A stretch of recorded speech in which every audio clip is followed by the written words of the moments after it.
Which Python library can be used for retrieving information on CPU, memory, disks, network, sensors. It is useful mainly for system monitoring, profiling, limiting process resources, and the management of running processes. Here's a simple example of a basic report for CPU load. Import Psutil.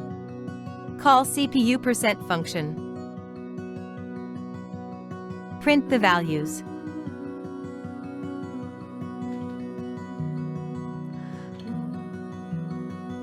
It prints one value for each logical CPU. On my computer this is 8.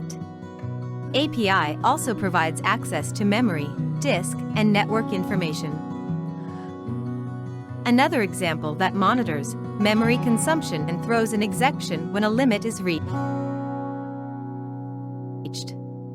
Psutil constructs a process object based on the PID. In this case, the PID is our own, but it could be any running process on the system.